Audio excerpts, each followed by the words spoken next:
bienvenue à ce webinaire qui est co-organisé par le chapitre Bénin de l'Internet Society et le groupe des journalistes Café Média Plus, donc sur le thème le rôle des journalistes dans l'utilisation de l'Internet comme instrument et support de communication en temps de crise. Et nous sommes dans une période particulière et j'espère que chacun de nous et nos proches se portent très bien. Et c'est pas la première fois qu'on travaille à organiser des initiatives avec Café Média Plus. Et en cette période particulière, c'est encore on a toutes les bonnes raisons d'initier ce webinaire pour discuter du rôle central de l'Internet en temps de crise. Donc, pour ce webinaire, on aura deux speakers. Donc, il y a Ruben Brave, qui est membre du conseil d'administration du chapitre néerlandais, donc des Pays-Bas de l'Internet Society. Il est également membre du conseil d'administration de l'association des startups des Pays-Bas. Donc, avec Ruben, on va découvrir l'écosystème des médias sociaux et surtout comment identifier des outils pour identifier et vérifier l'information en ligne. Notre deuxième speaker est Victor Ndonang. Donc, Victor Ndonang qui nous vient de l'Internet Society Global et qui est en fait Community Engagement Manager donc pour la région Afrique. Donc, avec Victor, on va parler déjà de l'Internet globalement et de comment est-ce que l'Internet peut être utilisé par les journalistes en temps de crise, que ce soit crise sanitaire ou autre, et comment est-ce que le chiffrement également peut être un support pour la protection des journalistes sur Internet. Donc, merci à Ruben et à Victor d'avoir accepté faire cette présentation pour ce webinaire. Et merci à Gary également qui accepte faire l'interprétation pour la première présentation de Ruben. Donc, on va pouvoir commencer. Je ne sais pas si on a Eve. J'aurais bien voulu donner la parole à Eve. Eve, tu es avec nous? Allô? Allô? Ah, d'accord. Bienvenue, Eve. Oui, bonjour, cher ami. Je suis l'introduction que vous êtes en train de faire. C'est essentiel que nous nous mettons ensemble pour relever des défis donnés. Et en ce moment de Covid-19 où il y a une restructuration de tout ce qui était établi, il fallait qu'on trouve une solution afin de parler avec des gens, de parler des sujets intéressants avec les gens à travers cette plateforme que vous nous aidez à mettre en place pour de plus grandes expériences. Ouais. Alors. Okay. Merci Eve et je crois qu'on va continuer de collaborer entre le chapitre du Bénin et Café Média Plus sur d'autres initiatives, d'autres projets, surtout liés à Internet et au chiffrement avec les journalistes. On en parlera beaucoup plus avec Victor prochainement. Donc, pour commencer avec Ruben, je vais donner la parole à Ruben. Hello, Ruben. Do you hear me? Okay, so I think, do you want to share your screen? I will share for you. Ramano, you need to mute. You need to mute someone. Yeah. It's Eve. Okay. Okay. I cannot share my screen. Okay. Okay. Just stop my. Oh, I think you can share your screen now. Yeah. Gary, do you hear me? Yeah, hearing. Okay, thank you. Okay, Ruben and Gary, let's go now. Yeah, so I'm sharing my screen now. Yeah, thank you very much for having me at your conference. I'm very honored to be speaking at the ISOC Benin chapter because the first time I heard the name Benin was when there was a theory that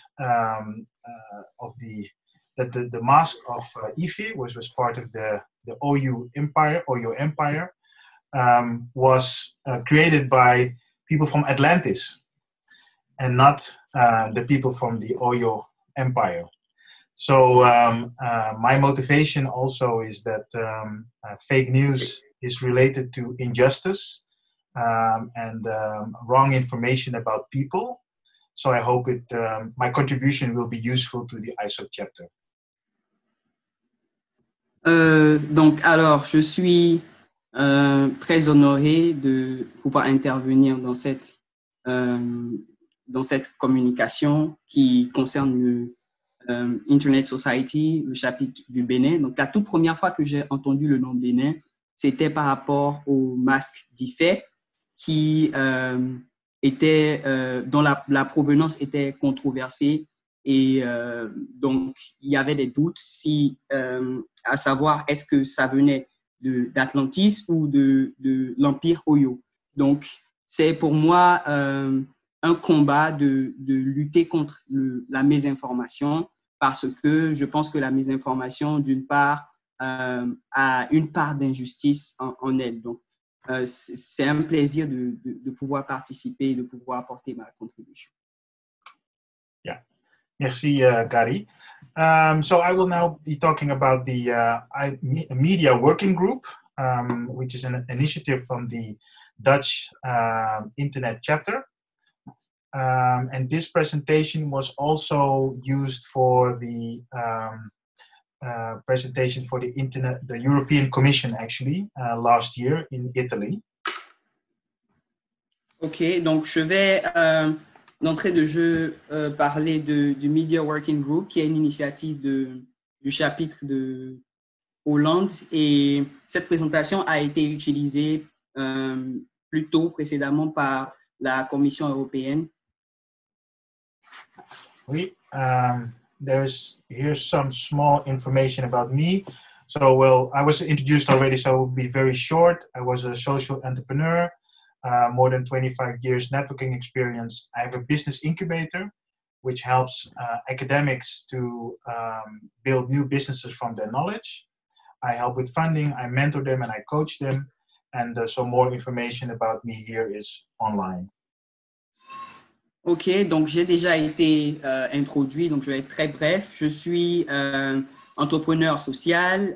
J'ai plus de 25 ans d'expérience en réseautage. Et je suis également fondateur d'un incubateur d'entreprise qui aide des personnes au profil académique à fonder, à créer des entreprises à partir des notions qu'ils ont. Et toutes les informations qui sont liées à ma personne sont disponibles au lien qui se retrouve complètement en bas de ce slide. Yeah, merci. So it's about the ISOC Media Working Group. And here I have a description of the ISOC Media Working Group. The ISOC Media Working Group is intended to provide tools, methods, principle, and voice to innovation concerning online media quality, control, participatory journalism. I will talk about this later more also about this, which means that citizens can also help journalists to create better articles in journalism. And combat strategies to counter dis, and malinformation. In the next slide, I will tell more about this, to make content on the internet and digital domain more verifiable and inclusive for everyone. OK, donc alors là, c'est une petite présentation du ISOC Media Working Group. Donc le ISOC Media Working Group a pour mission de fournir des outils, des méthodes, des principes afin de pouvoir participer à la qualité de contrôle de l'information en ligne et également au journalisme participatif. Donc, je vais parler de cet aspect dans la suite de la présentation. Le journalisme participatif, très rapidement, ça permet aux citoyens lambda de pouvoir participer aux journalistes, donc en aidant les journalistes à fournir des articles, des informations, et qui fournit également des outils pour combattre des stratégies de combat contre la mésinformation, contre les fake news, afin de s'assurer que le contenu sur Internet est un contenu qui est vérifiable et inclusif par tout le monde. So sorry, I forgot to put on my screen also. So now you also have a face with the message. So I will talk about distinction within fake news. What is fake news and what type of fake news are there also available? So they make three distinctions in fake news: misinformation, disinformation, and malinformation. I will share the slide afterwards so you can read it in your own time, but misinformation are unintentional mistakes, inappropriate photos, dates, but it's not the intention to commit harm. Disinformation is fabricated deliberately, also often part of a political agenda. And malinformation is a deliberate of shameful private information for corporate or personal use, such as revenge porn, for instance. So these are the types of fake news. Alors, donc, on va commencer par faire une distinction entre les différents types de fake news. Donc, il y a 3 types de fake news, 3 catégories de fake news. Alors, la première catégorie, elle concerne les informations qui sont dépourvues d'une intention nuisive. Donc, c'est des informations qui sont le résultat d'une erreur, des commentaires qui ne sont pas exacts, mais qui sont le fruit d'une erreur. Et la deuxième catégorie, c'est des informations qui sont fabriquées de façon délibérée et qui consistent à manipuler des contenus audiovisuels afin de porter atteinte intentionnellement. Et la troisième catégorie, c'est des informations à caractère privé, personnel, qui sont publiées par rapport à des personnes, mais qui sont publiées à un grand public. Okay. So, thank you, Gary. Merci. You're welcome. So we're going to talk about 3 things actually that the ISOC Media Working Group is going to do. Scientific research. It's very important that we have a good foundation of actually determining fake news and combat strategies. The internet tools that we can provide to the available that are open source also and that can be used by third, the ISOC community. So we really want to mobilize actually almost 70,000 internet users who are connected to Internet Society. Donc, alors, les piliers du ISOC Media Working Group, c'est d'abord, le premier pilier, c'est la recherche scientifique. Donc, on veut avoir une base scientifique solide pour pouvoir élaborer des stratégies pour combattre les fake news. Et le deuxième pilier, c'est les outils qui sont disponibles sur Internet. Donc, certains de ces outils sont open source, donc disponibles à usage gratuit. Et le troisième pilier, c'est la communauté ISOC. Donc, l'objectif, c'est de mobiliser 70 000 personnes afin de pouvoir participer à le contrôle de qualité des informations sur Internet. Yeah. So how to improve online information, I'm going to talk about this. But also, I think I would like to share the idea that what actually is the danger currently we're in. And I'm sharing here an article of the Conversation. And the Conversation is a website that is where journalists are collaborating with scientists. And what you can see here, I'm just going to focus on the headline. There is an infodemic. So everybody knows that information is very vulnerable, but especially related to COVID-19. We can also talk about an infodemic. So this is actually how fake news has an impact on the lives of people. Donc, on va commencer par parler de comment améliorer l'information sur Internet. Et je vais déjà partager avec vous cet article de The Conversation, qui est un journal qui est animé par des scientifiques et des journalistes. Et principalement dans cette situation du COVID-19 dans laquelle nous sommes, le danger qui est lié à l'information, c'est que l'information devient de plus en plus fragile parce qu'il y a ce qu'on appelle une infodémie. Donc, il y a une pléthore d'informations qui sont certaines qui sont fake Et ça crée donc un problème, ça fragilise l'information et ça a un impact direct sur la vie des personnes. Yeah. So what is actually the problem? And misinformation can spread unnecessary fear and panic. So this is actually very, very dangerous because people feel threatened. But also, misinformation can undermine people's willingness to follow legitimate public health advice. So in extreme cases, people don't acknowledge the disease exists and fail to take proven precautionary measures. In other cases, people may not seek help due to fears, misconceptions, or lack of trust in authorities. Donc, alors, quel est le problème? Le problème ici, c'est que les fake news, donc la mésinformation, va propager de la peur et de la panique qui n'est absolument pas nécessaire.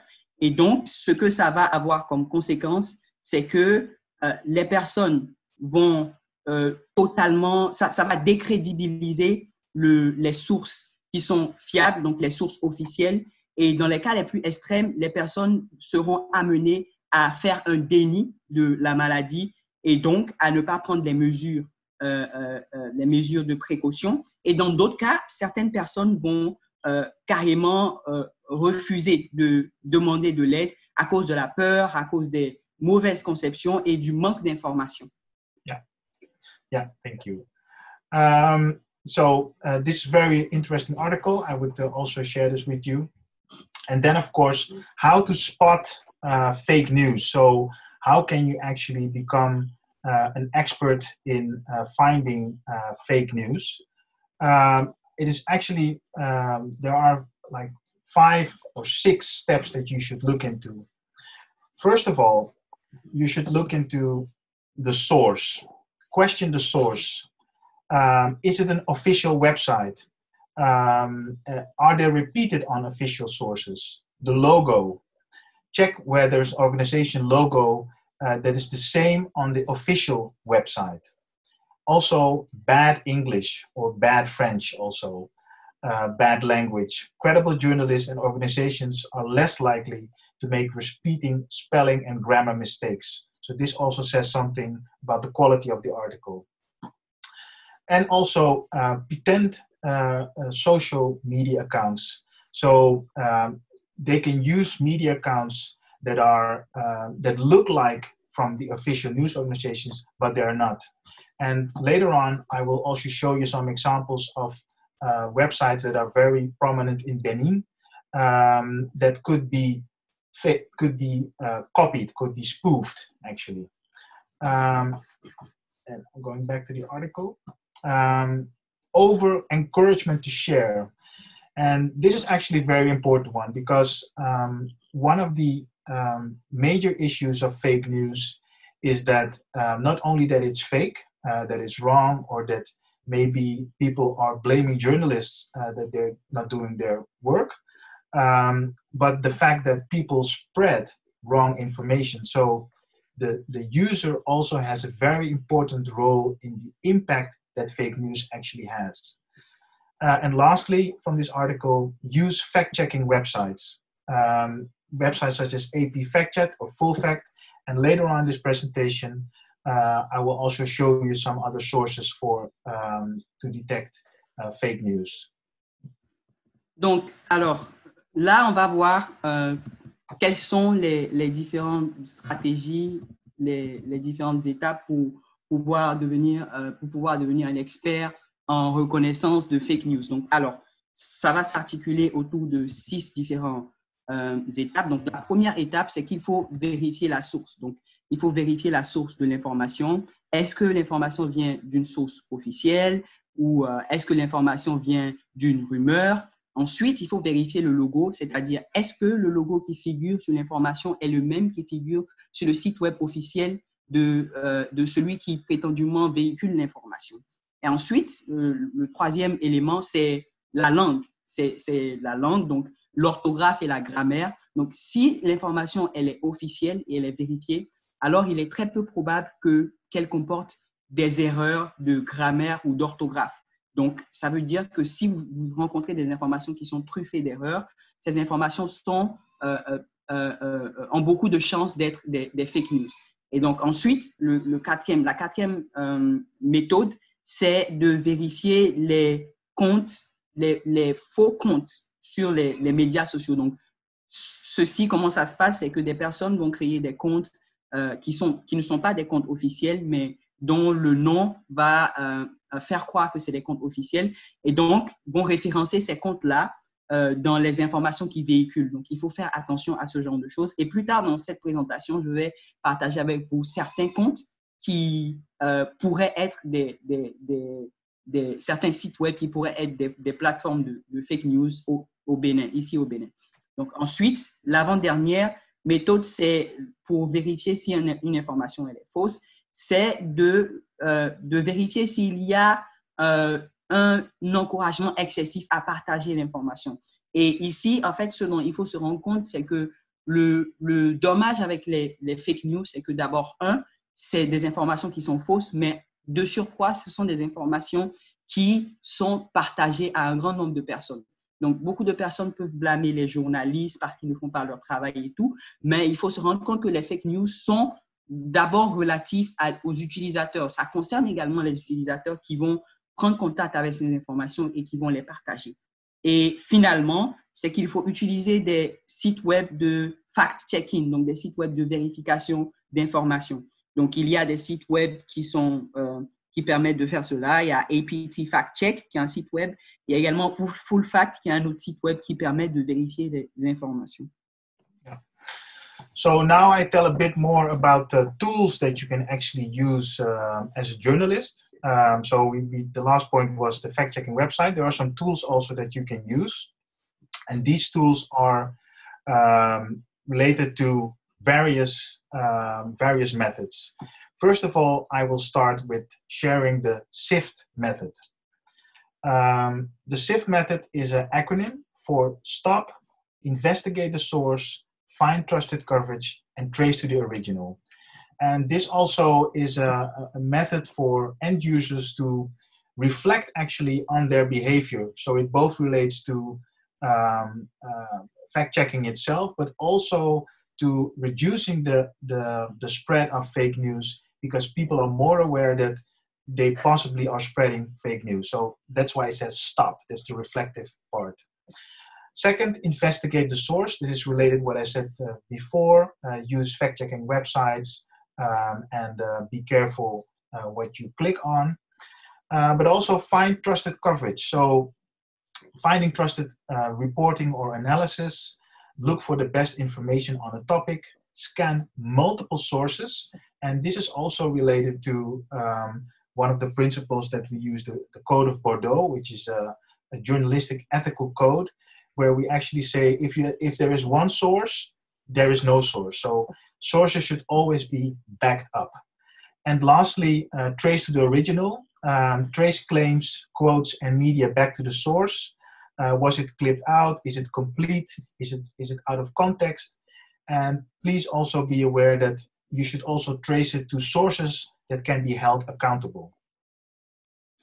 OK, donc là, on va voir certains des outils qui permettent aux journalistes de pouvoir lutter contre les fake news. Donc, la première stratégie qu'on va voir, c'est la stratégie SIFT. Donc, SIFT qui est un acronyme qui se décline donc en 4 différentes actions. Donc, la première action qui est le stop, elle va plus concerner les utilisateurs donc qui partagent ces informations. Donc, cette stratégie incite à amener les utilisateurs à arrêter la propagation de l'information. Donc, les utilisateurs doivent être conscients qu'ils pourraient être en train de partager des informations fausses et arrêter de faire ce partage-là. Et la deuxième étape, c'est donc de faire une enquête pour retourner à la source. Donc, une enquête pour retourner à la source, c'est rechercher. Alors, on en a parlé plus tôt quand on parlait des différentes méthodes pour pouvoir retrouver des fausses informations. Donc, c'est retourner à la source, voir si les sites web officiels qui sont impliqués ont publié des informations et lire de façon avec beaucoup de précautions pour vérifier l'information. La troisième stratégie, c'est de trouver des relais crédibles de l'information. Donc, les relais crédibles de l'information, c'est voir s'il y a des analyses, s'il y a des chroniques, s'il y a d'autres personnes qui ont cité l'information et des personnes de confiance. Et c'est aussi de pouvoir parcourir plusieurs sources d'informations. Parce que, alors, nous, on a un code en journalisme qui dit que s'il y a une seule source de l'information, alors cette information-là n'est pas fiable. Donc, c'est de pouvoir scanner le maximum de sources possibles pour vérifier l'information. Et finalement, il faut retracer l'information jusqu'à l'original. Donc, ça va être quand on lit l'information, est-ce que des personnes sont mentionnées? Est-ce que des comptes sont mentionnés? Donc, essayez de retourner à la source, à la version originale de l'information afin de décider si ce qui est présenté est exact. Yeah. So, this also goes back to this. Basically, there are three steps actually that you can take. Two steps that you can take. Pre-bunking, which is prior to being exposed to fake news, and debunking. And this is a very important distinction in combating fake news, actually. So pre-bunking actually means that you make people immune to fake news, like a vaccine, like still not discovered in COVID-19, of course, but you make people aware about the techniques that fake news organizations actually use to manipulate others. So this makes people more immune. And there's a very great example here from the University of Cambridge. Fake news vaccine works. A pre-bunk game reduces susceptibility to disinformation. Thousands of players show that a simple online game looks like a vaccine, increases skepticism of fake news, and giving people a weak dose of the methods actually behind disinformation. And what you do actually here is you get an assignment to create fake news. But because you are aware that how you are creating fake news, you will recognize fake news when you encounter it. And this actually is the core of the vaccine. Donc, il y a deux approches toujours dans la stratégie pour lutter contre les fake news. Donc, la première approche est une approche de démystification. Donc, c'est une approche, disons, préventive qui va consister à permettre aux personnes, aux utilisateurs qui sont exposés aux fake news de pouvoir être conscients de la réalité des fake news et du fait qu'ils peuvent rencontrer des fake news. Donc, une initiative qui va dans ce sens, c'est une initiative de l'Université de Cambridge. Et alors, ils ont créé un jeu qui incite les utilisateurs à eux-mêmes créer, façonner des fake news. Donc, cette initiative permet aux utilisateurs de se rendre compte de la facilité de créer et de propager des fake news. Et ça leur permet donc d'être beaucoup plus conscients de la sensibilité des informations qu'ils vont partager. Yeah. Another way you can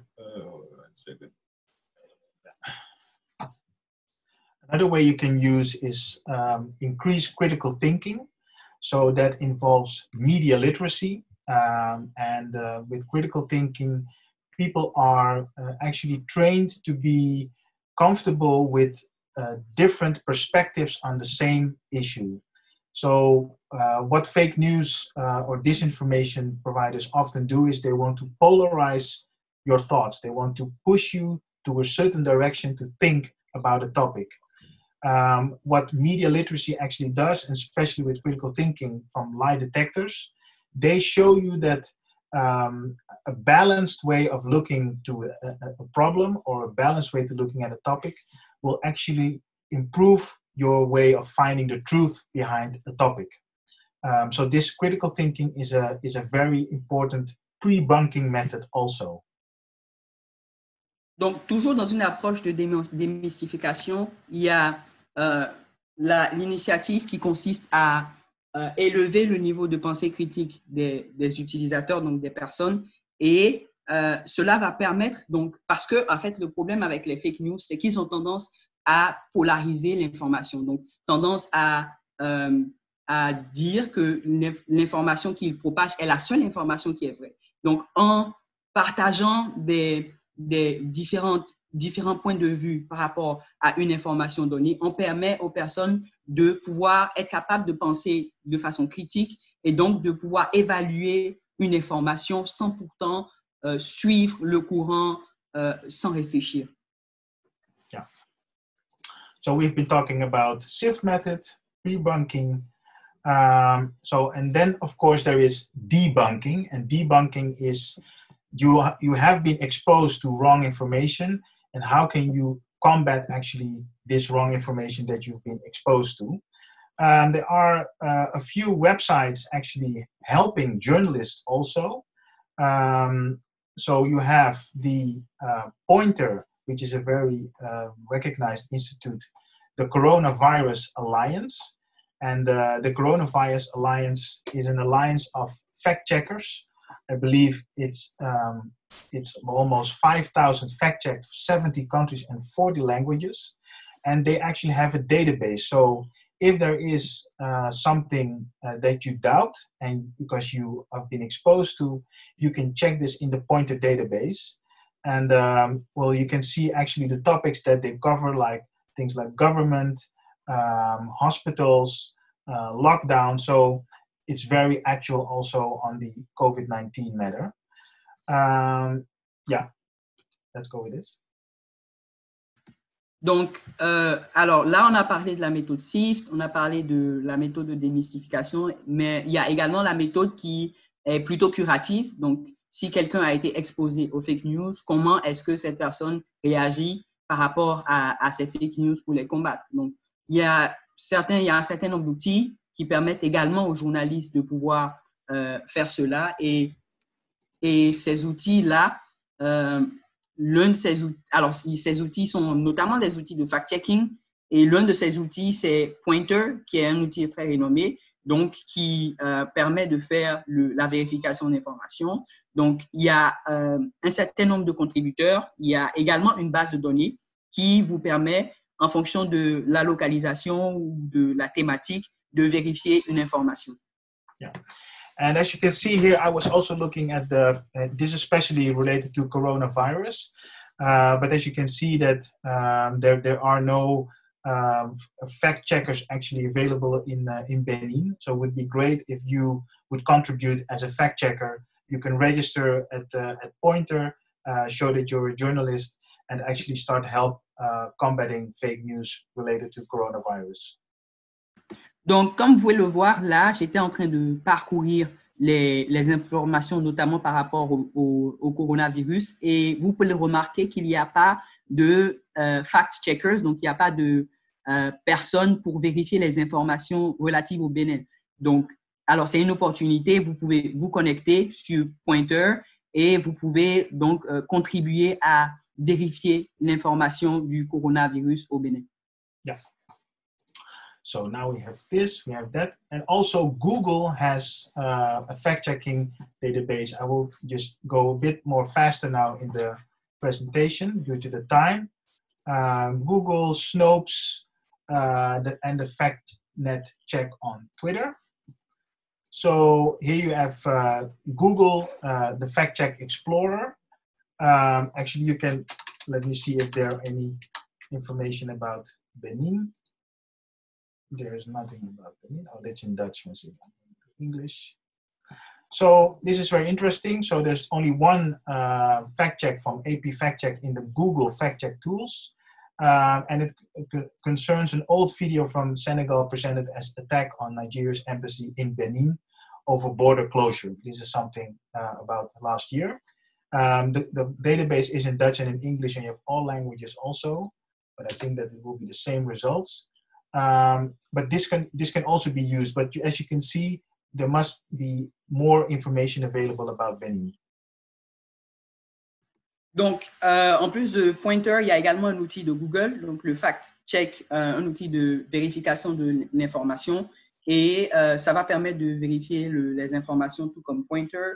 Donc ici, comme vous pouvez le voir, lorsqu'on fait une recherche et quand on recherche une information liée au Bénin, on a juste une seule information, une vieille information qui date d'octobre 2019 et qui parle de la fermeture des frontières et d'une attaque présumée. Donc, comme vous pouvez le voir, il y a quand même une carence d'informations liées au Bénin par rapport donc sur chacune de ces plateformes. Yeah. Another great website also is Snopes. Let me see if Snopes have anything on Benin also.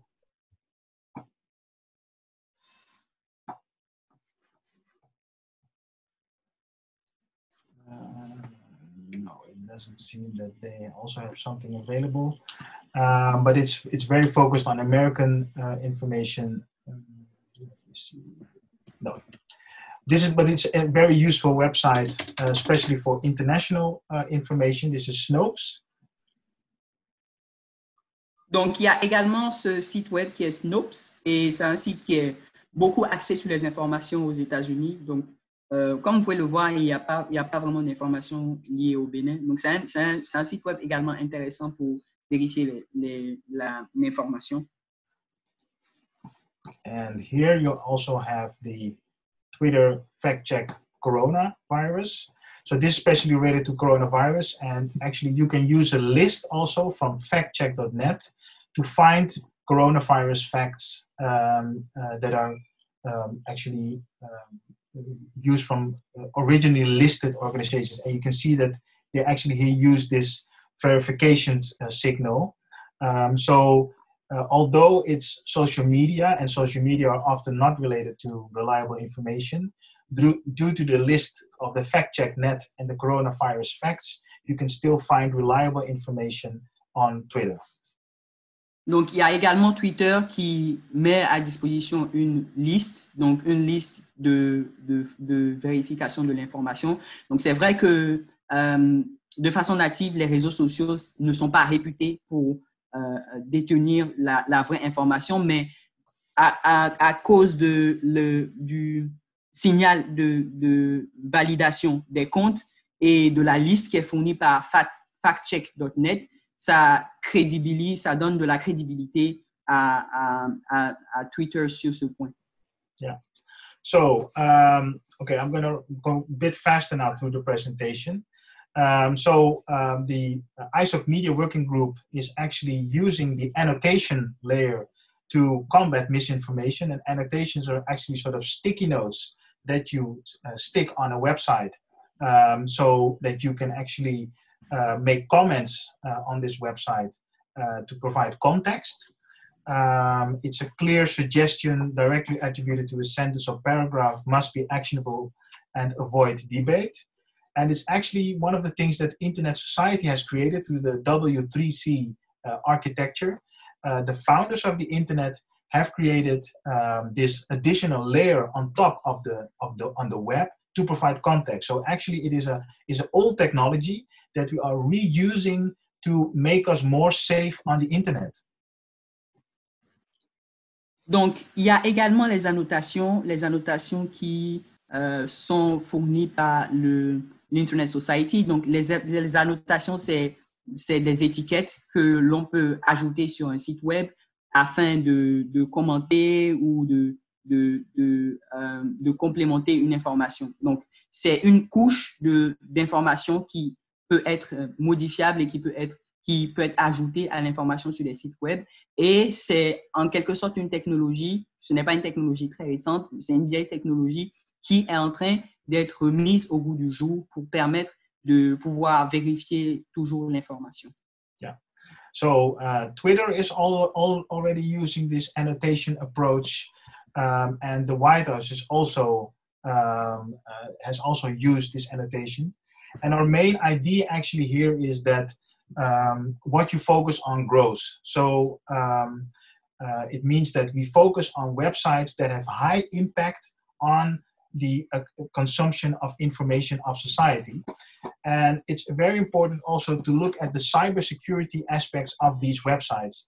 I've tested some websites of Benin that have high impact, such as L'Événement Précis, La Nouvelle Tribune, Actu Benin, and as you can see, all these websites, they don't score 100%, which basically means that if a hacker gets grip on pages on these websites, this hacker can provide false information to the people who are reading this website. And we think this is very important to look at this because high impact websites have a societal obligation to provide good information to the audience. And one of these obligations also concerns cybersecurity. Donc, alors, un des aspects qui est très important par rapport à cela, c'est la cybersécurité, donc la sécurité des sites web. Donc, il y a des sites web, il y a des plateformes qui agissent comme des références pour le plus grand nombre afin de vérifier l'information. Et c'est important de s'assurer que ces plateformes-là ont une sécurité maximale qui empêche les hackers de pouvoir d'attaquer ces plateformes et donc de tordre l'information, de modifier l'information que ces plateformes-là proposent. Donc, par exemple, j'ai fait un test avec certaines plateformes qui sont très connues au Bénin et on peut se rendre compte que ces plateformes-là ne remplissent pas vraiment tous les critères de sécurité. Ces plateformes-là ne maximisent pas les critères de sécurité et c'est également un angle important qu'il faut prendre en compte quand on est en train de lutter contre la fausse information. Yeah. So I'm just moving here fast now. So we had this. So this is actually how an annotation look like. So when you install the tool of the Internet Society working group, you will be able to also see the annotations. And if you are accredited, because not everybody can be an annotator, you have to do some tests, you have to be trained also in journalistic principles, you can start adding annotations. But if you have the tool, if you only have the tool, you can also see the annotations. And this is an example on nu.nl, which is one of the largest websites in the Netherlands, impacting millions of people daily, where we added the annotation layer.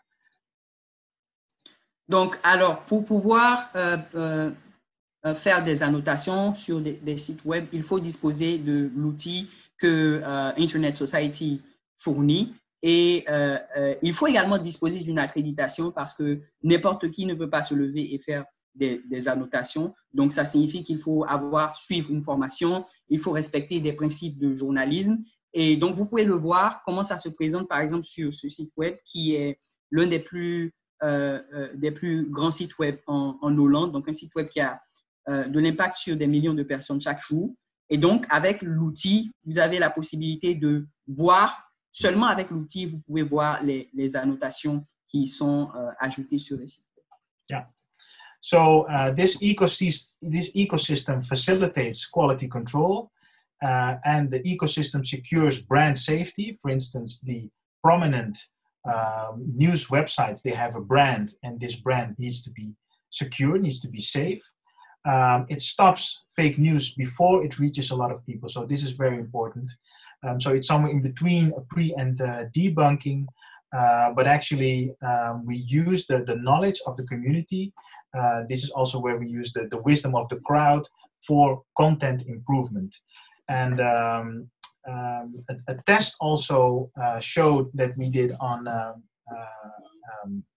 with more than 500 readers, that 9 out of 10 readers find a trust mark a very trustworthy way of seeing that the article is correct or the website is correct and that it's actually under audit. So we don't say that everything is right, but we say that this medium actually says that they want to be accountable for the information that they are showing. And this is the last thing, this is the more important thing also, 6 out of 10 people who saw this trust mark, so this is this here, or you can actually see it like now it's here, reporting continuously with independent third parties.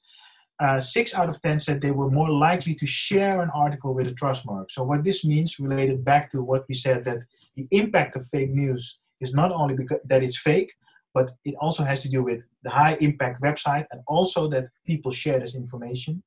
So 6 out of 10, sharing is very important, that more people share reliable information instead of wrong information. So this is my conclusion for the Internet Working Group. What you focus on growth, and we focus on the website that have high impact, and we focus on making people more aware of their responsibility on the Internet. Donc, alors, cet écosystème d'annotation, il va permettre en fait de faciliter le contrôle de la qualité de l'information sur Internet, et ça va également permettre de sécuriser l'intégrité des marques, donc l'intégrité du brand, donc le brand des personnes qui partagent ces informations. Et justement, il y a des statistiques qui disent que 9 sur 10, donc 9 personnes sur 10 font confiance aux articles qui possèdent la marque. Donc, 9 personnes sur 10 font confiance aux articles qui sont checkés. Et également, 6 personnes sur 10 vont partager des articles qui ont été vérifiés. Donc, cela remet encore sur la table le sujet de l'information et de comment est-ce que l'information est liée directement aux personnes qui vont la partager, et également le focus de Internet Society sur les plateformes qui impactent quotidiennement des millions de personnes. Donc, comment est-ce qu'on fait en sorte à utiliser, comment on fait un focus sur ces plateformes-là pour pouvoir permettre d'impacter beaucoup de personnes, et comment également on utilise la connaissance de toutes ces personnes, donc l'intelligence collective que ces personnes peuvent fournir pour pouvoir améliorer la qualité de contrôle du contenu sur Internet. Merci beaucoup, Gary. C'est tout. Okay, thank you, Ruben, for your impressive presentation. I don't know if you have time to take 2 or 3 questions before. Yes. Okay. Bon, j'espère que vous avez apprécié cette présentation de Ruben. Avant de passer à la deuxième présentation de Victor, on va pouvoir prendre peut-être 2 ou 3 questions. Parce que je pense que Ruben a quelques impératifs et va devoir se déconnecter dans les minutes qui suivent. Donc, si vous avez des questions, vous pouvez lever la main ou activer votre micro pour prendre la parole, ou mettre la question dans le chat. On va relayer cela à Ruben et à Ruben.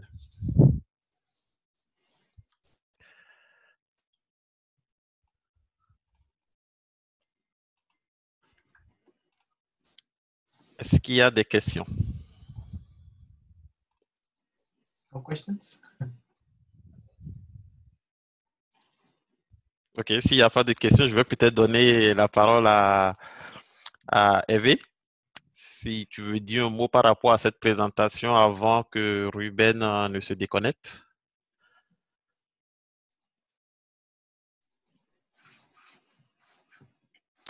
Allô? Oui. Je voudrais remercier Ruben pour sa présentation qui démontre la maîtrise du sujet dont il a été question pendant ces quelques minutes de présentation, et dit à Ruben que sa science qu'il développe et qui nous intéresse, nous, parce qu'aujourd'hui, il faut effectivement que nous, journalistes, et beaucoup de mes confrères qui sont présents cet après-midi sur ce webinaire, devront s'atteler à mieux vérifier les choses avant de les faire parvenir aux lecteurs ou aux téléspectateurs. Encore que cette période de Covid ne nous permet pas en réalité de beaucoup sortir, et donc les astuces, les plateformes sur lesquelles il nous a invités à aller pour faire vérifier les informations sont des précieux éléments, qu'il vient de nous donner, et que je pense que beaucoup d'entre nous les utiliseront pour vérifier un certain nombre de choses avant de les publier. Donc, je voudrais le remercier encore une fois, lui dire bonne suite pour son programme, et que nous le solliciterons dès que possible pour d'autres réunions comme celle-ci et pour qu'il nous apporte un peu plus dans sa science. Do you need a translation for that? Yes, I think so. Yes, thank you. Okay, all right. So he said that as a journalist, he is totally happy with the presentation you gave. So like the subject and the science you developed, like it shows that you actually master the subject, and that for journalists and all his journalist mates that are present, this is a really important subject because especially in this period where there is no more activity and there is confinement, all the activity is like almost 100% based on internet. So those tools are essential for them to be able to check the information and to share the information in a more reliable way. So he said it's an honor for him, and like he would be very much glad to call upon you again for further presentation in order to actually further the subject and help more people get aware of this. Yeah. So merci, Jesus. So there is the possibility to actually join Make Media Great Again. So we currently in the Netherlands, we now have like 400 people who are annotator, who are actually contributing to improvements of the news. And this is growing steadily, of course. But this group is not homogeneous. It's not one type of people actually involved. We have like scientists we have involved. We have people from the medical professionals also involved. But there's also a large group of journalists actually involved, because we believe that journalists have a unique capacity of valuing information.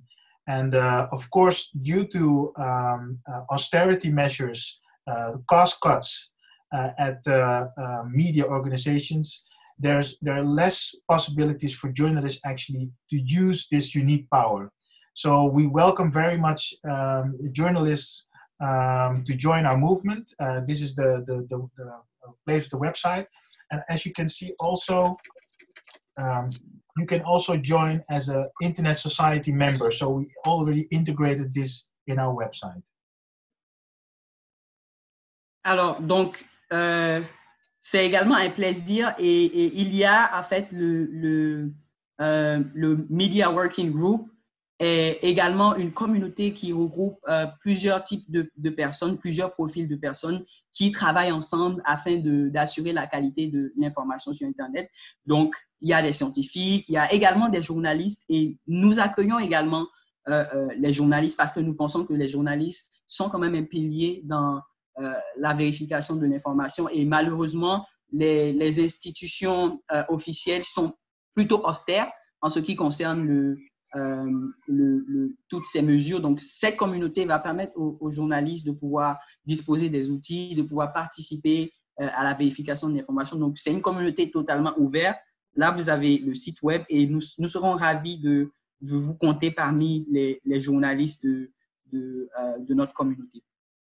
Yeah. Okay, merci Gary. Thank you, Ruben. I think we come back to you next time to have another presentation like this. Okay. And I see on the chat many questions about how to join or how to have your presentation. Then we will continue to communicate with Netherlands chapter. Yeah. And know how to work together for the next time. Yes, thank you. It was actually absolutely my pleasure. And I when I hear you and Gary talking, the French is such a beautiful language, so I'm going to practice on my French. Okay. It will be great. Ok, merci beaucoup Gary d'avoir assuré l'interprétation durant toute cette session. La suite va se dérouler en français et ça sera... Thank you, Ruben. Thank you very much. I have to go to another meeting. Thank you. Ok, thank you. Ça sera avec Victor Ndonang qui est chargé de l'engagement des chapitres pour la région Afrique au niveau d'Internet Society Global. Donc, avec Victor, on va parler beaucoup plus du rôle de l'Internet dans la communication et surtout le rôle que le chiffrement peut jouer euh, sur Internet pour la protection des sources, sachant que les journalistes ont accès des fois à beaucoup de sources d'informations et comment est-ce que cet instrument, le chiffrement, peut être un catalyseur pour pouvoir en fait mieux protéger les sources. Donc, Victor, c'est à toi.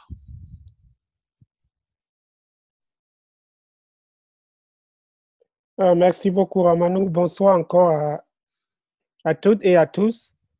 C'est un plaisir d'être parmi vous aujourd'hui. Ramanou, est-ce que je peux avoir la main pour Tu peux partager. OK, Oui. merci beaucoup. Donc, je disais, c'est un plaisir de me joindre à vous à distance en ce temps de crise sanitaire COVID-19. Et Ramanou m'a invité pour cette intéressante conversation. Et je pense que en ce moment où nous sommes tous confinés et où on vit cette crise, le rôle des journalistes est plus qu'important, mais il est aussi plus qu'important, nécessaire de s'assurer que les journalistes continuent de bénéficier de la liberté de presse, mais aussi qu'ils puissent accéder à leurs sources et communiquer une information sûre et fiable au grand public et aux lecteurs et téléspectateurs et autres.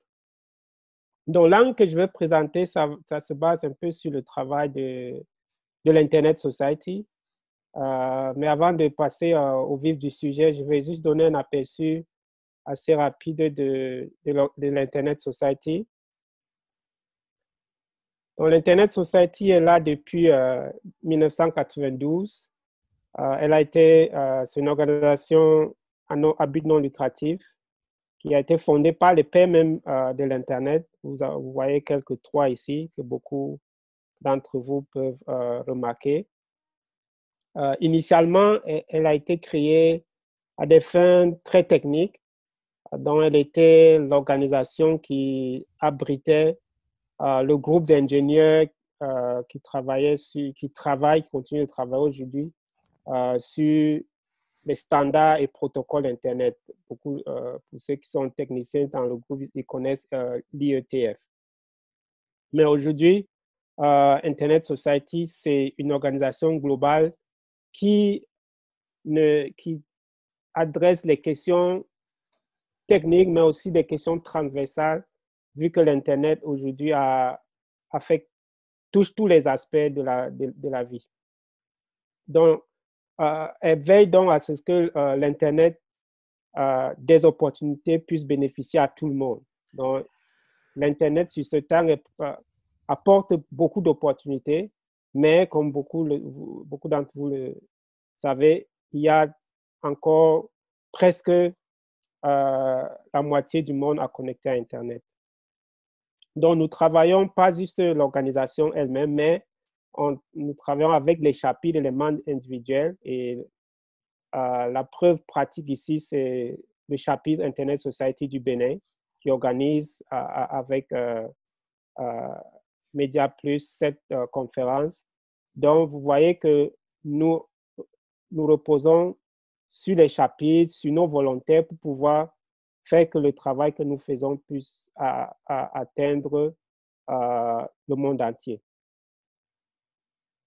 Donc, on travaille, une vision très simple guide notre travail, fait que l'Internet soit pour cette vision que l'Internet est pour tout le monde. Donc, vous voyez que un des axes prioritaires est de s'assurer que tout le monde ait l'accès. Donc, je crois que nous pourrons nous reposer un jour si 100% de la population du monde est connectée à Internet. Donc, mais on veille aussi à ce que l'Internet soit sécurisé, qu'elle soit digne de confiance et qu'elle soit une force pour le bien dans le monde. Donc, beaucoup reconnaissez que non seulement Internet apporte des opportunités, mais il y a aussi des challenges. Donc, nous reconnaissons ce challenge et nous travaillons à les adresser afin de faire que les opportunités soient toujours plus en avant et nous travaillons ensemble avec toutes les parties prenantes pour trouver les solutions aux challenges. Donc, vous pouvez voir ici que, comme je l'ai dit, une organisation vraiment globale. À ce jour, nous avons un peu plus de 68 000 membres individuels. Nous avons des organisations qui sont également membres, ils sont 110 et plus. Nous avons des chapitres, dont le chapitre Internet Society du Bénin, nous en avons 126. Et nous avons aussi des groupes d'intérêt. Comme Ruben l'a mentionné dans sa présentation, le groupe d'intérêt axé sur le journalisme et l'information est en train de se mettre en place parce qu'aujourd'hui, il est de plus en plus démontré que la majorité de personnes accèdent à l'information via l'Internet. Il est important de s'assurer que le fait de passer du papier à l'accès en ligne, que l'information reste sûre et que les lecteurs ne soient pas déroutés. Donc, une petite distribution de ce chapitre. On a le plus grand nombre de nos chapitres et des membres individuels sont en Afrique. Je pense que cela se justifie aussi par le fait que le plus grand nombre de personnes, de non connectés, sont en Afrique et nous travaillons avec nos chapitres à améliorer cette tendance-là. Donc, on a une stratégie définie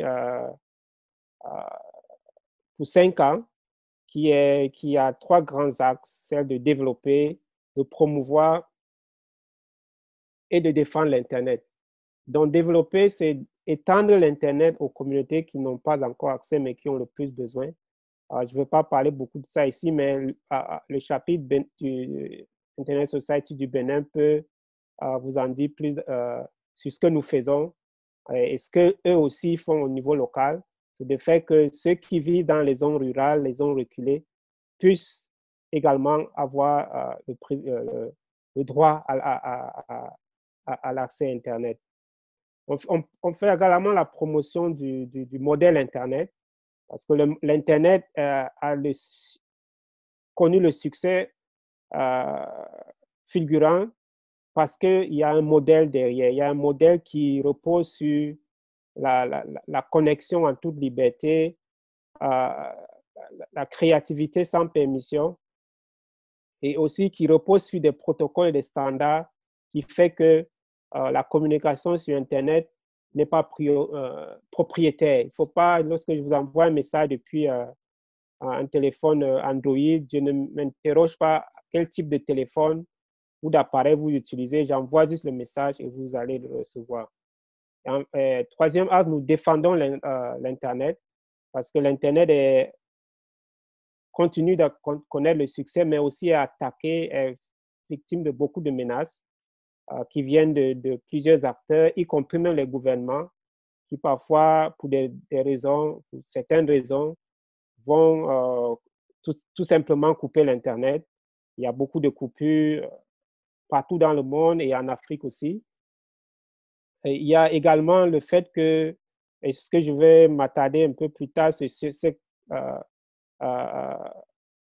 technologie que l'Internet qui permet à sécuriser les transactions et à garantir à ce que les gens communiquent en toute sécurité et fiabilité sur Internet. C'est le chiffrement, le cryptage. Mais ce cryptage-là est attaqué par beaucoup de gouvernements pour diverses raisons.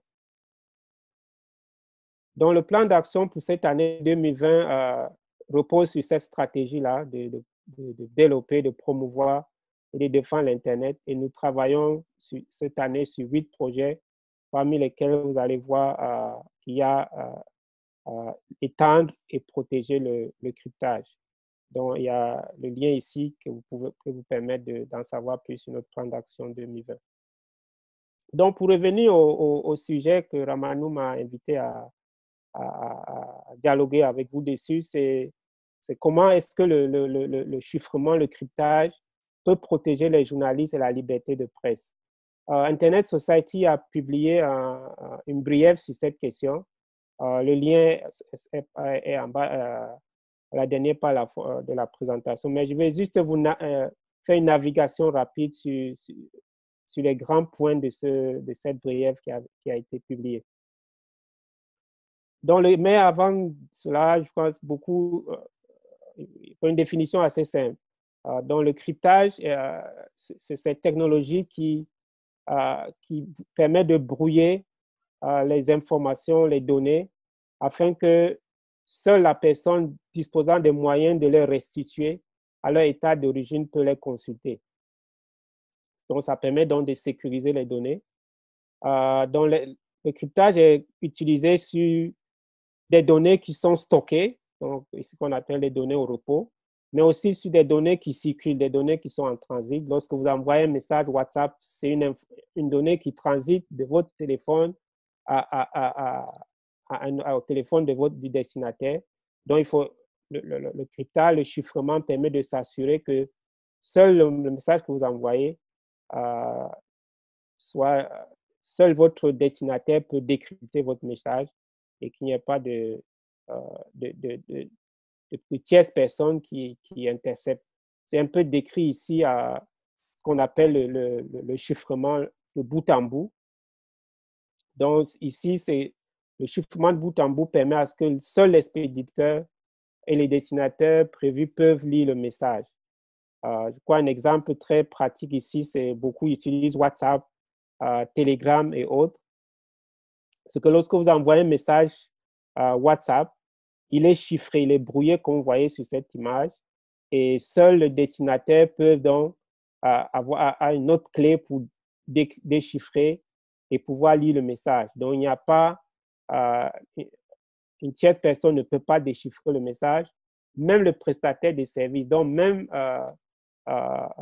Facebook qui est le propriétaire de WhatsApp ne peut pas déchiffrer votre message. C'est un peu cette fonctionnalité vraiment haute du cryptage de bout en bout. Beaucoup ont abandonné d'autres plateformes de messagerie instantanée parce que ces plateformes, ces services ne garantissaient pas ce cryptage de bout en bout. Donc, le fournisseur de services pouvait décrypter vos messages. Donc, le chiffrement, c'est vraiment important pour des raisons que j'ai mentionnées plus haut, parce que ça garantit la confiance sur l'Internet. Beaucoup perdrait la confiance sur l'usage de l'Internet s'il est avéré que le email que vous envoyez, tout ce que vous envoyez à votre interlocuteur est lu par une tierce personne, mais aussi de manière plus importante pour ceux qui font des transactions bancaires et autres services de santé en ligne. Si vous n'avez pas la confiance, il n'est pas garanti que lorsque vous vous connectez sur le site web de votre banque et que vous saisissez votre code et mot de passe, qu'il n'y ait pas, que cela ne soit pas facilement intercepté par d'autres. Cela empêcherait beaucoup d'adopter et d'utiliser les services en ligne. Mais aussi, plus important ici, on parle des journalistes. Ça permet également d'assurer la sécurité des journalistes et de garantir les libertés de presse. Je vais en dire davantage plus bas parce que je pense que, je me rappelle du nom, mais le responsable qui vient de Média Plus a mentionné que les journalistes en ce moment n'ont pas cette liberté d'aller vers les sources. Ils sont confinés, ils doivent utiliser Internet plus et ils doivent utiliser Internet aussi pour consulter les sources.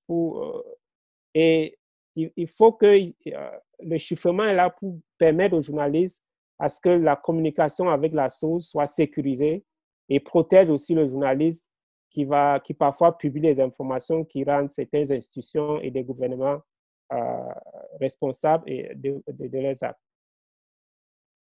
Donc, le chiffrement, je ne veux pas m'attarder beaucoup plus sur ce slide, c'est la navigation sur Internet. Rubel a mentionné le site d'un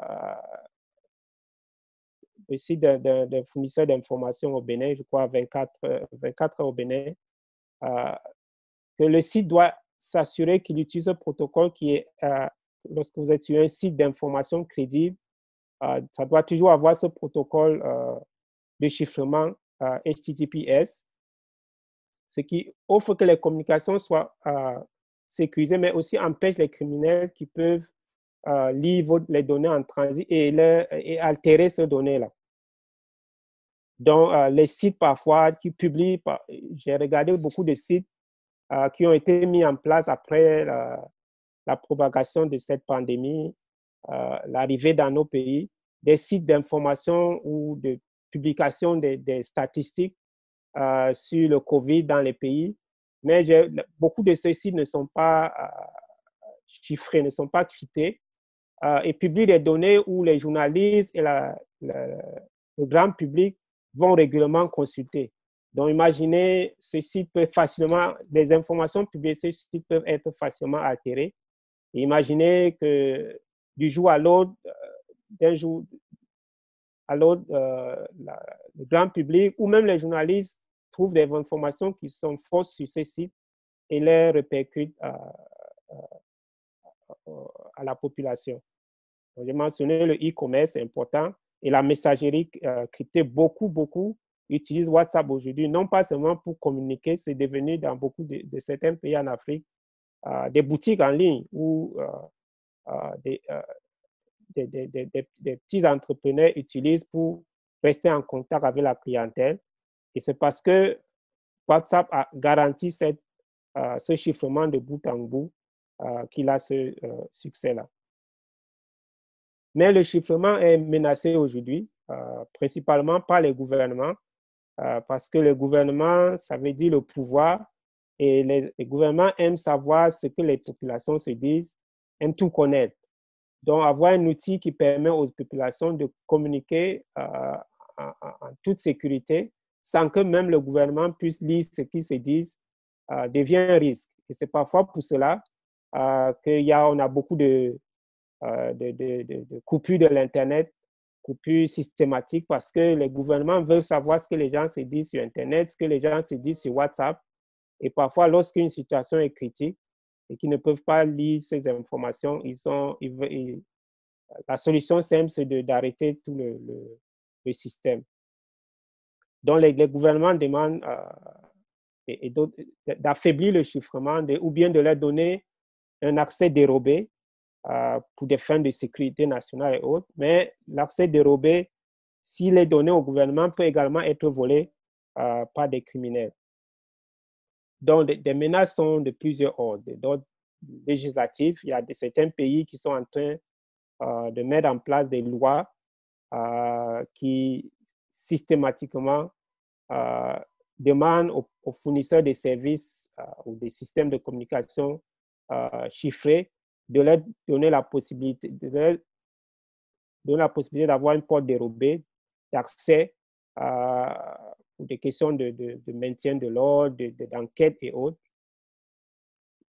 Il y a également des raisons, beaucoup qui ne sont pas une menace très directe au chiffrement, mais aussi qui disent, parce que WhatsApp est crypté, chiffré, les terroristes utilisent également ce même outil pour planifier des attaques dans des pays.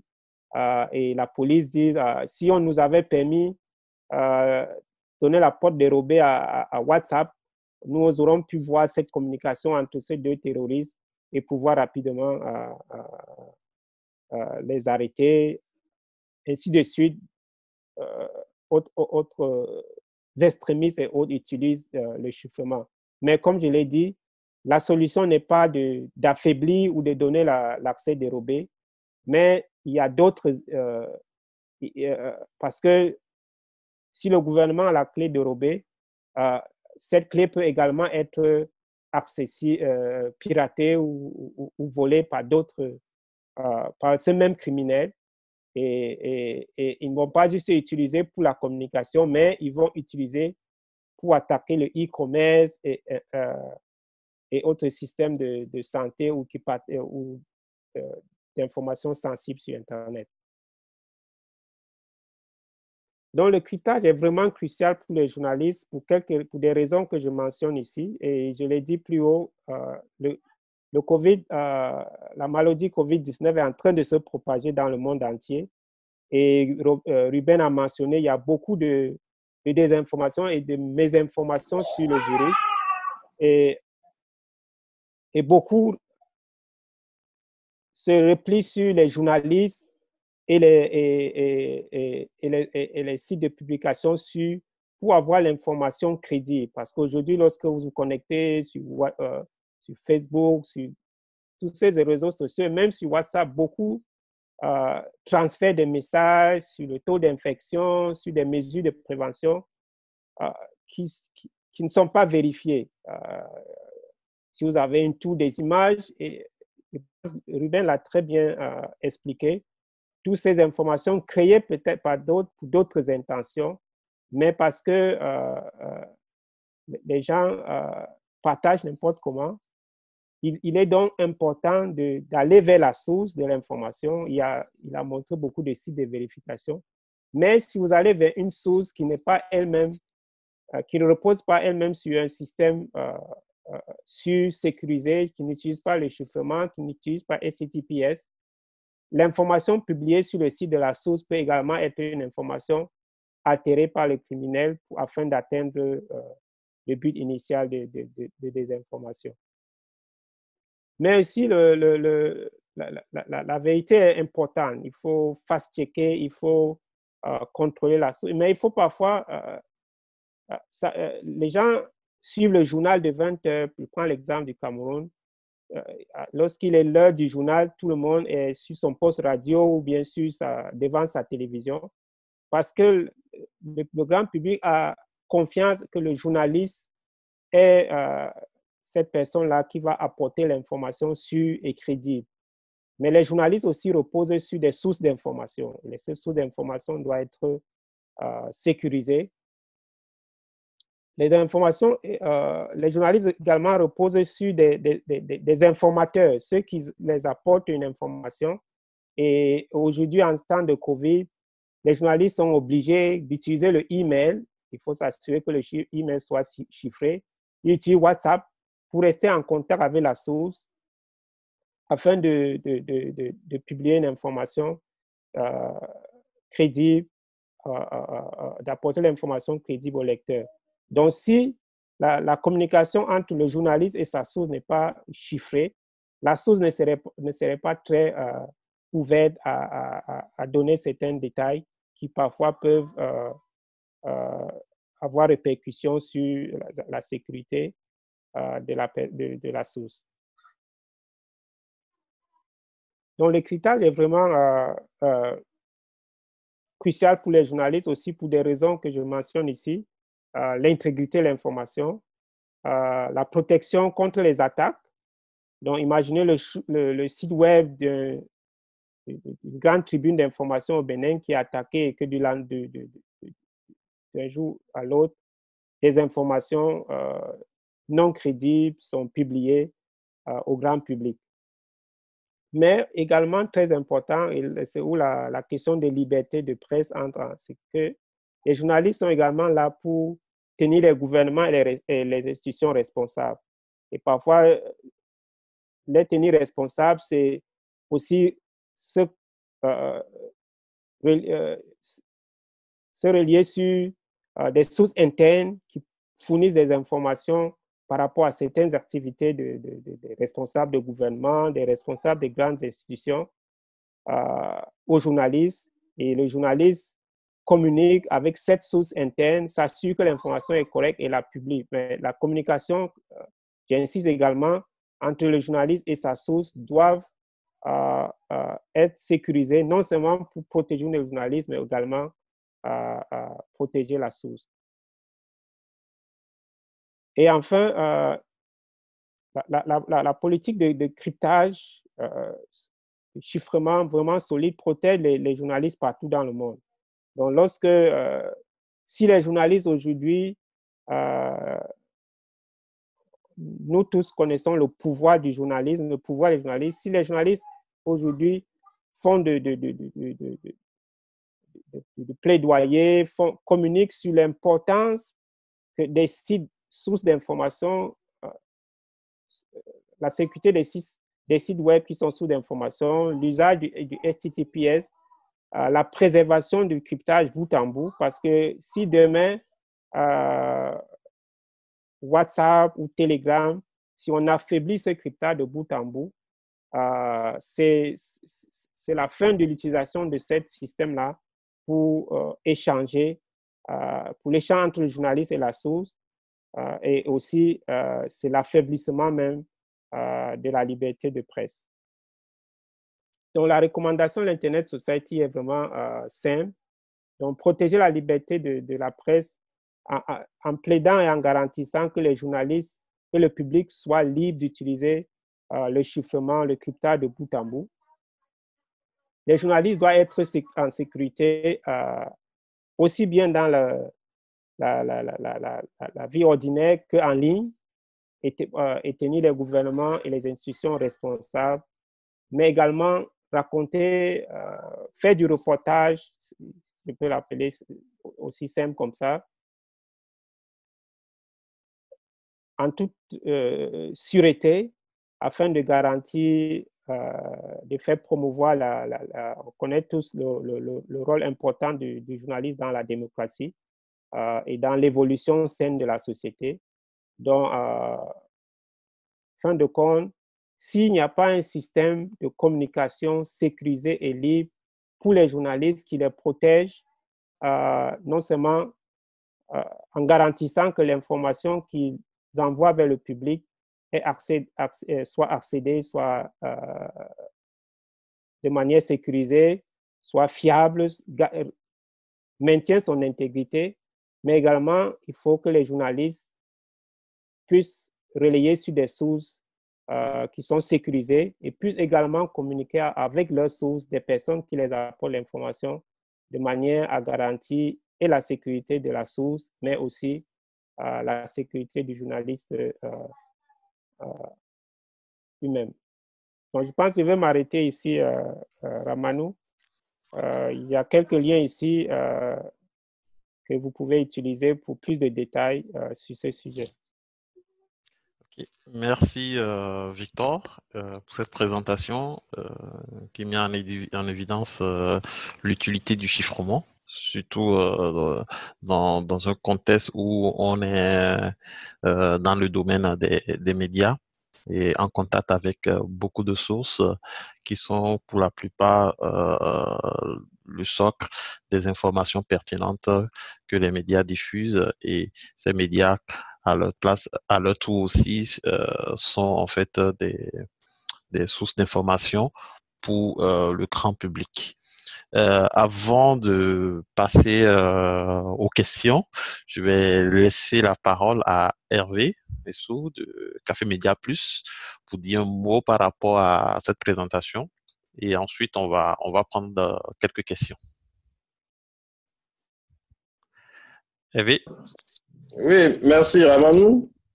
Mais je dois te dire que je ne suis pas seul en ligne en tant que responsable de Café Média Plus. Il y a également l'un des modérateurs en ligne, Venance Tonobé, que tu connais. Okay. Je ne sais pas s'il a quelque chose à dire par rapport à la présentation de Victor. On va lui donner la parole.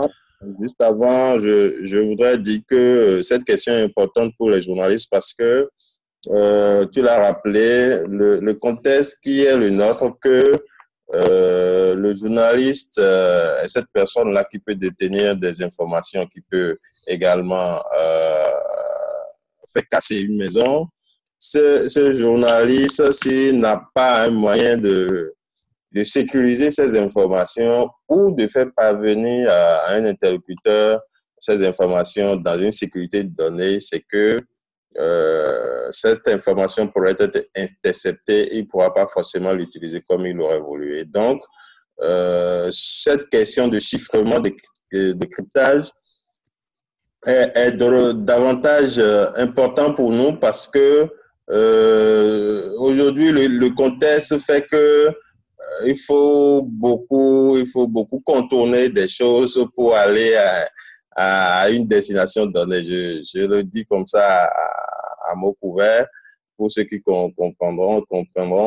Ben, c'est dire que il faudra qu'on s'approprie davantage cet élément de cryptage, de chiffrement pour mieux exercer cette profession qui aujourd'hui est à une étape où, avec la technologie, on ne peut pas se passer des règles de sécurité pour mieux informer les populations.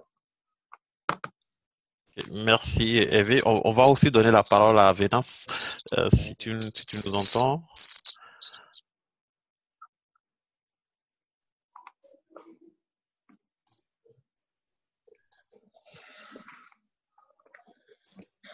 Allô? Oui. Ça y est, vous m'entendez? Très bien. Très bien. Alors, bonjour, chers amis. Moi, c'est Venance Tonombe, modérateur Café Média Plus. Alors, je voulais dire merci déjà à Victor pour sa brillante prestation. Et je demande d'aller au-delà. J'espère très, très prochainement que le Covid sera derrière nous et qu'on pourra organiser un atelier pour, de façon pratique, permettre aux nôtres, qui sont nombreux, qui ne sont pas peut-être actuellement en ligne, et vraiment toucher du doigt ce dont il s'agit pour pouvoir, dans leur quotidien,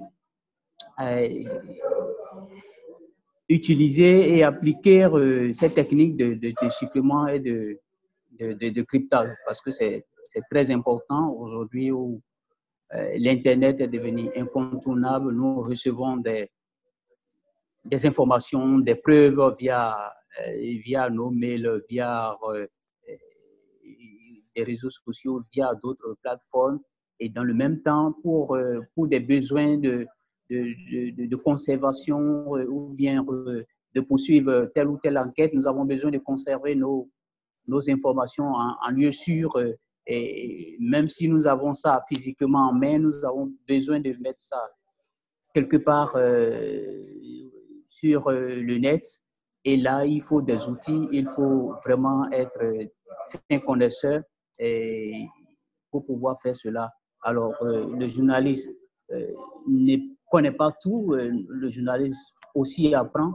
Donc, de façon technique, pour ces questions pointues, j'aurais aimé, dans les prochaines semaines et mois à venir, qu'on puisse nous donner la main.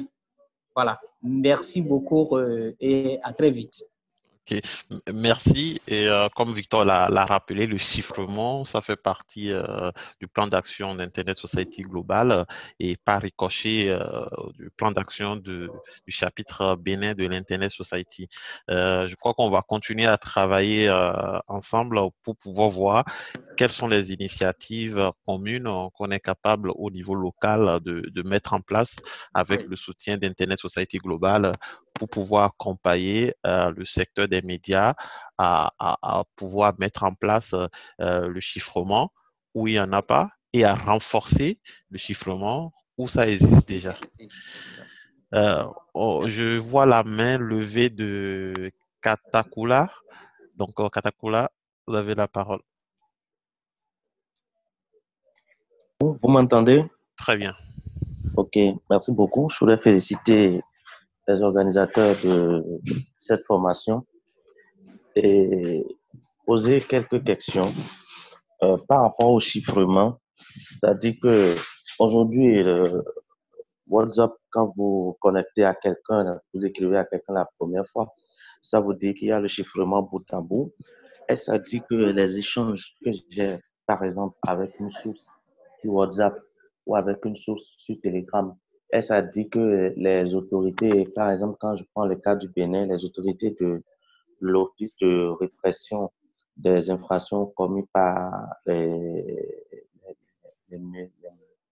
le numérique ne peut pas avoir accès à ces informations qu'on n'échange pas parce que c'est un problème aujourd'hui. Vous appelez une source, les gens ont peur de parler avec vous par la ligne directe téléphone. Ils disent oui, appelez-moi par WhatsApp. Certains disent non, moi, WhatsApp, je ne veux pas. Appelez-moi sur Telegram, via Telegram. Je voudrais savoir quels sont entre WhatsApp, Facebook ou Messenger ou bien même Telegram, quels sont les plus fiables? Et secondo, nous-mêmes, comment est-ce que nous devons, dans la mise en place de nos sites Internet ou même de nos mails, faire recours à des techniciens qui peuvent mettre ces pare-feux de sécurité pour que nos informations ou ce que les sources d'informations nous donnent soient sécurisées. Voilà, c'est ce que je voudrais demander. Ok, merci, Katakula. Victor, tu veux apporter quelques éléments de réponse? Je Tout à pourrais en fait, Ramanou. compléter Oui. après si tu veux bien. Absolument, absolument. C'est pour ça que j'ai ramené ce slide sur le chiffrement de bout en bout pour que ça soit vraiment clair, que des services comme WhatsApp, Signal, Telegram et Trima sont aujourd'hui ceux-là qui utilisent cette technologie qui garantit ce chiffrement de bout en bout. Et c'est pour cela qu'ils ont la popularité que nous connaissons aujourd'hui. Donc, si ce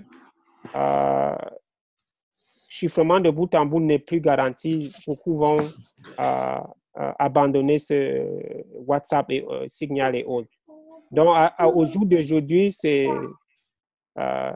garanti que lorsque vous envoyez votre message par WhatsApp, il n'y a que le destinataire, c'est chiffré, et il n'y a que le destinataire qui peut le lire. Et je pense que je l'ai mentionné. C'est pour cela que dans beaucoup de pays aujourd'hui, il y a des coupures, des interruptions de l'Internet ou de la censure parce que, étant donné que le gouvernement veut accéder mais ne peut pas, il préfère tout simplement couper l'accès total à Internet ou l'accès total à cette plateforme-là.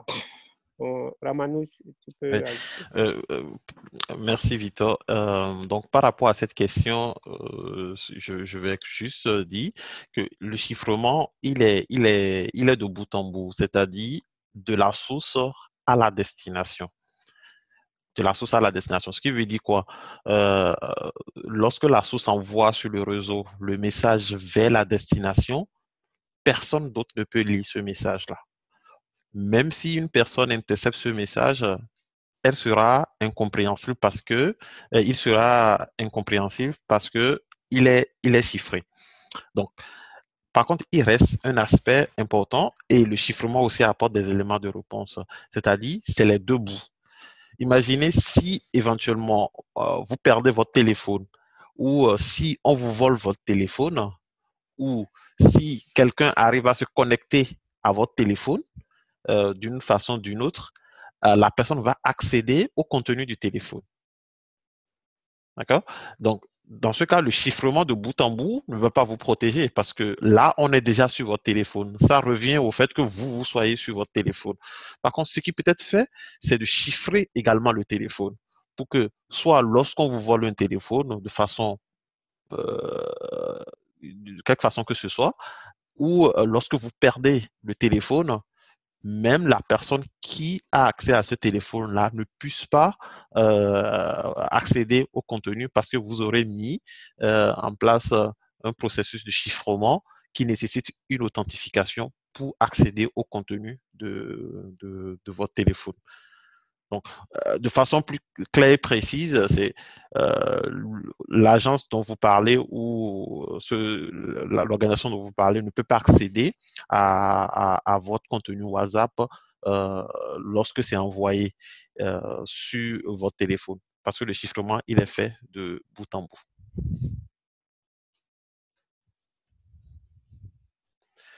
Très, très bonne explication, Ramanou. Et je pense que c'est la raison aujourd'hui pourquoi certains préfèrent le iPhone, certains préfèrent, parce que même Apple, institution, a garantit que le contenu de votre téléphone est chiffré. Donc, si vous le perdez et que vous avez mis le code et tout ça, personne ne peut accéder à ça. Je pense que vous avez suivi un cas très médiatisé aux États-Unis où le FBI avait retrouvé le téléphone d'un terroriste et allé avec Apple pour demander à ce que Apple leur permette d'accéder au contenu du téléphone. Ça, ce n'est plus le bout en bout, mais c'est le contenu même du téléphone. Et Apple a dit ne peut pas parce que ça va briser cette confiance entre elle, la compagnie, et les utilisateurs du iPhone. Donc, c'est sécuriser l'information au repos, comme j'ai mentionné plus haut, c'est aussi important. Ce n'est pas seulement l'information sur votre téléphone, mais aussi dans des entreprises. Lorsqu'il y a beaucoup de données stockées, et si ces données ne sont pas cryptées, ça veut dire toute personne qui a accès au serveur et autres peut aisément lire tout le contenu stocké. Ok, merci Victor. Je vois qu'il y a quelques questions dans le chat. Je vais les lire. Est-ce que le chiffrement est automatiquement lié à certaines plateformes ou il y a des outils qu'on pourrait utiliser pour passer un chiffrement, quelle que soit la plateforme qu'on utilise? C'est une question d'Élisée. Donc, est-ce que le chiffrement est automatiquement Je pense que lié Ramanou, tu peux répondre à ouais. ça. Est-ce que le chiffrement est automatiquement lié à certaines plateformes? La réponse, c'est oui et non. Tout à l'heure, on vient de prendre le cas des plateformes comme Signal, Telegram, WhatsApp. Lorsque vous êtes utilisateur de ces plateformes-là, vous bénéficiez du chiffrement qui est mis en place par ces plateformes pour pouvoir chiffrer de bout en bout. Par contre, toutes les plateformes ne proposent pas le même service parce que dans certains pays, la réglementation par rapport au chiffrement n'est pas la même. Lorsque vous êtes dans certains pays asiatiques ou même aux États-Unis, la perception du chiffrement n'est pas la même que en Europe. Donc, il y a des aspects qui vont être chiffrés, c'est-à-dire euh, lorsque vous accédez à un site qui pourra être aussi une plateforme, vous pouvez accéder à ce site-là de façon sécurisée. Donc, tous les échanges que vous faites depuis votre ordinateur vers ce site, c'est sécurisé. Donc, c'est ce qu'on appelle le HTTPS. Donc, souvent, dans les sites, on dit il faut que vous voyez le cadenas vert au niveau du navigateur. Lorsque c'est présent, effectivement, les communications que vous faites vers ce site-là sont chiffrées et personne ne peut accéder au contenu, en tout cas lors du transport de l'information. Donc, certaines plateformes mettent en place automatiquement ça. Par contre, d'autres ne le font pas parce que, bien entendu, le chiffrement, ça a un coût. Il faut mettre un budget pour pouvoir avoir ce type de certificat. Donc, lorsqu'il y a un nouvel outil que vous devez utiliser, il faut juste vous poser la question de savoir quel type de chiffrement offre cet outil et euh, jusqu'à quel niveau de chiffrement vous avez. Est-ce que c'est un chiffrement de bout en bout? Est-ce que c'est un chiffrement au niveau de votre terminal, c'est-à-dire de votre ordinateur ou de votre téléphone? Et en fonction de la sensibilité de la donnée, vous pouvez accepter euh, que tel niveau de chiffrement est suffisant ou essayer de l'améliorer avec vos responsables techniques.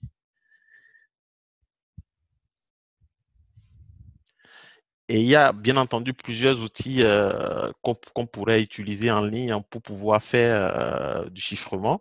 Lorsque on a un téléphone ou un ordinateur et qu'on veut protéger les informations sensibles qui sont sur cet ordinateur, il y a des outils. Je crois que euh, il y a le secrétaire général du chapitre qui est avec nous et le vice-président. On va travailler dans ce sens pour faire une liste des outils ouverts qui permettent en fait de faire déjà du chiffrement sur les terminaux qu'on utilise. Et cela va permettre de faciliter la protection des informations sensibles dont on dispose. S'il y a une dernière question avant qu'on ne clôture ce webinaire, on pourra prendre une dernière question.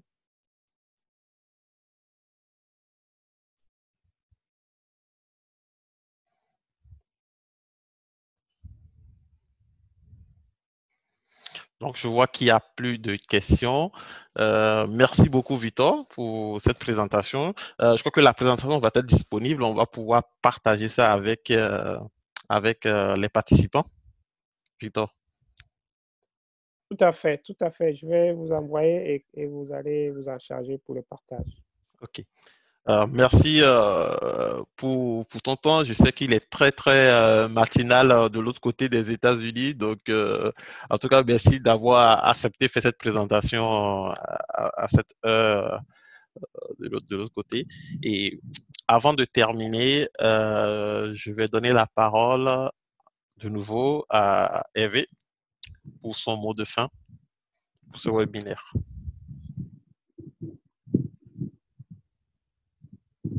Allô? Oui. Allô, oui, merci Ramon, merci. C'était un plaisir d'assister à ce webinaire qui nous a édifié sur les deux différents sujets que les amis nous ont aidés à mieux comprendre et à mieux à cerner certains contours. Nous allons travailler toujours en collaboration avec Internet Society, celui du Bénin également. Oui, ça du Bénin et tout, pour que ces expériences ou ces je vais dire ces occasions, voilà le mot, ces occasions arrivent très, très fréquemment afin que, même dans ce contexte de Covid, on arrive à avoir un certain nombre d'instructions sur des sujets donnés, comme Café Média Plus lui donnait de manière physique à la Maison des médias. Même avec Internet, on peut faire encore cela. Et donc, avec Internet Society Bénin, on va travailler à continuer dans ce sens jusqu'à ce que on voit un peu cette maladie derrière nous pour nous retrouver encore physiquement à la Maison des médias. Donc, je voudrais remercier tous les acteurs sur la chaîne qui ont travaillé jusqu'à ce que cette expérience se formalise aujourd'hui. Et je dis qu'on est disposé à continuer la collaboration pour d'autres rendez-vous. Merci. Okay, merci beaucoup, Hervé. Et je crois qu'on va continuer effectivement à travailler ensemble, surtout sur ces sujets sensibles comme le chiffrement, pour mettre en place des projets concrets qui vont permettre de protéger davantage les journalistes et surtout de protéger leurs sources. Merci à tous ceux qui ont participé à ce webinaire et qui sont restés jusqu'à la fin. On a pris plus de temps que prévu. Je crois quand même que le sujet était passionnant et que ça n'a pas ennuyé, même si ça a été un peu plus long que prévu. Merci à nos deux speakers et merci également à Gary qui a assuré l'interprétation pour la première présentation.